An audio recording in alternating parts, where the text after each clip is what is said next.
எப்படி இந்த பூமியோட கீழ்த்தட்டாகவும் ஆகாயோட மேத்தட்டாகவும் சந்திரசூரியன் உழக்கூடிய சக்கரமாகவும் அது அப்படிப்பட்ட வானவர் ஒரு வில்லாகவும் ஆதிசேஷன் ஒரு யானையாகவும் உற்பத்தி செய்து சிவபெருமானும் பார்வதி அம்மா தேவியும் எங்க பொறுத்தரிக்க போறாங்க.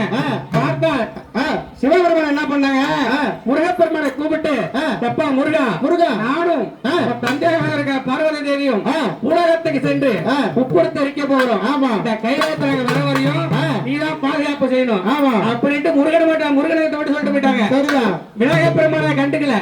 இவங்க 3 பேரும் தேவர மூணோட பூலக சென்று வராங்க. அதை மறந்துட்டாங்க. அப்படி சொன்னே பார்த்தாரு விநாயகர். அது எப்படிப்பட்ட கோபம், எப்படி ரொம்ப வணங்காத போயிட்டாங்களே, மூத்தவர் நாம இருக்குள்ள இளைவெளிட்டு சொல்லிட்டு போறாங்களே அப்படின்னு விநாயகப் பெருமானை எப்படி எப்படி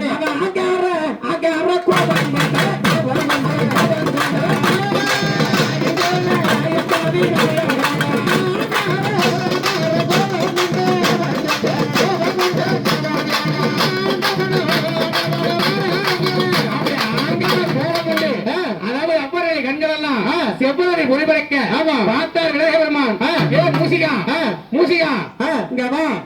தந்தையாக வரக்கூடிய தந்தை நம்மள வணங்காத சென்று விட்டார். இளைவன் முருகன் அவனர்த்து சொல்றாரு, நம்ம மூத்த பிள்ளை நம்ம இருக்கிறோமே, நம்ம ஏன் நம்ம முறைக்காத மூஞ்சி சப்பானி வயிறு நம்மளால வேகமா போக முடியாதுன்னு நம்மகிட்ட சொல்லுல, நம்மள மதிக்கல.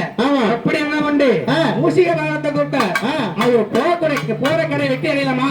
அடையக்கூடாது. நம்ம வணங்காத போனா அவங்க போற கடை வெட்டி அடையலாமா? அடையக்கூடாது. அதனால அந்த தேர் ஓடக்கூடிய போற வழியில நீ போயிட்டு பள்ளம் பறிக்க வேண்டும். ஆமா ஒரு எலியோட வேலை என்ன வேலை? அதாவது வலை தோன்ற வேலை. ஆமா அது அரக்கனாச்சு. அது எப்படிதான் தோன்றும்? அது பயங்கரமா தோன்றும். ஆமா அப்படி சிவபெருமான போற வழியிலே அந்த இலையாப்பட்டது பள்ளம் நோண்டி வச்சுட்டு போயிடுச்சு.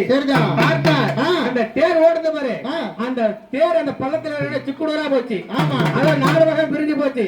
அப்பதான் பார்த்தா சிவபெருமான், சரியா இது யாரோட வேலையா இருக்கும்? யாரோட வேலையா இருக்கும் அப்படின்னு என்ன கொண்டு ஞான ரிஷியில பார்த்தோன்னே பரவா இது யாரு செய்த விதி இல்ல. ஆமா நம்ம மோகன மூத்த பிள்ளை விநாயகப் பெருமான் அவனை நம்ம வணங்காத வந்துட்டோன்னே அவன் செஞ்சா சரி அவனை வணங்கினாதான் நம்ம உருக்கு கொள்ள முடியும். ஆமா அப்படி சொன்னே தேவரமூரெல்லாம் பார்த்தார். ஐயோ அந்த 3 நகரமும் ஒன்னா பிரிந்தாடி அவனை அழிச்சாகணும். ஆமா இல்லைன்னா அவனை அழிக்க முடியாது அப்படின்னு எல்லாம் மனக்கவலை கொண்டாங்க. என்ன வழி கேட்டோன்னு விநாயகப் பெருமானை வணங்கினா இந்த தேர் ஓடும். அப்படி என்ன உண்டு? விநாயகப் பெருமாள் வந்து கேட்டாங்க, அப்பா விநாயகா நீதான் இதை செஞ்ச, நீதான் தேரை ஓடுறதுக்கு வழி சொல்லணும். ஆமா அப்படி சொன்னோன்னே பார்த்தா விநாயகப் பெருமான், அப்பா நான் எனக்கு என்ன தெரியும், நானும் சின்ன பாடகன். ஆமா குறைக்காத மூஞ்சி சப்பானி வயிறு எங்கேயும் ஓடக்கூடிய இது இல்ல. அதனால நான் என்னப்பா செய்ய போறேன், நானா பண்ணேன் அப்படி சொல்றாரு. சரிதான். பார்த்தா சிவபெருமான அப்பா அந்த முப்பத்தி இருக்கணும்னா நீதான் மனதை வைக்க வேண்டும்.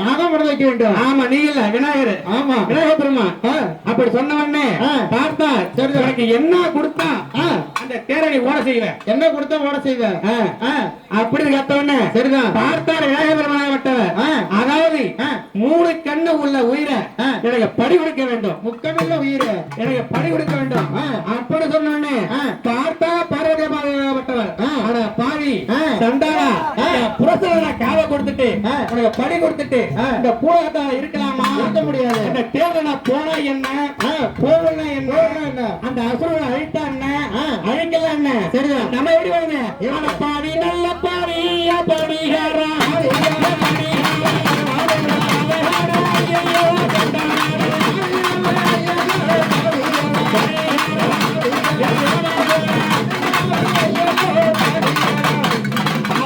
எனக்கு 3 கண்ணு உள்ள உயிரை எனக்கு காவல் கொடுக்க வேண்டும். சரி அப்படி எப்படி கொண்டை பிரம்மனார்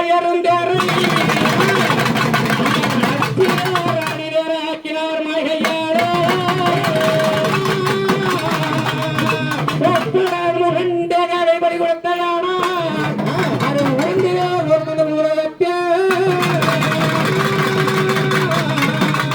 தாயே நான் என்ன சொல்லிட்டேன் இப்படி கோச்சிக்கிறீங்க? என்ன சொல்லிட்டேன்? அதாவது என்னோட கணவனையே நீ வந்து உயிர் பலி கேட்பனால உன் மேல கோபம் உண்டு. கணவனான உயிர் பலி கேட்கிறாரு. அதாவது என் தந்தையை உயிர் பலி கேட்கிறாரு. முக்கன் படைத்ததுல தேங்காய் ஒண்ணு இருக்கு. ஆமா, அந்த தேங்காவை ஆமா தேருக்கு முன்னாடி பலி கொடுத்தானார். அந்த தேர் உருண்டு வர சொன்னார். ஆமா, அப்படியாப்பட்ட அந்த தேருக்கு முன்னாடி தேங்காய் உடைத்து பலி கொடுத்த உடனே அந்த தேர் ரெடி ஆகி போட்டு 30 தேர் தரா சிவபெருமானாகப்பட்டவர். ஆமா, அப்ப சிவனுக்கே அருள் படைத்தவர் விநாயக பெருமான். விநாயக பெருமான் அண்ணனுடைய அதாவது அவரை நம்பிதான் நாம பாடம் வந்திருக்கிறோம். ஆமா, அப்படியாப்பட்ட விநாயக பெருமானுடைய பொறுப்பான நகமனங்களையும் என்ன அமர்வதற்கு ஆமா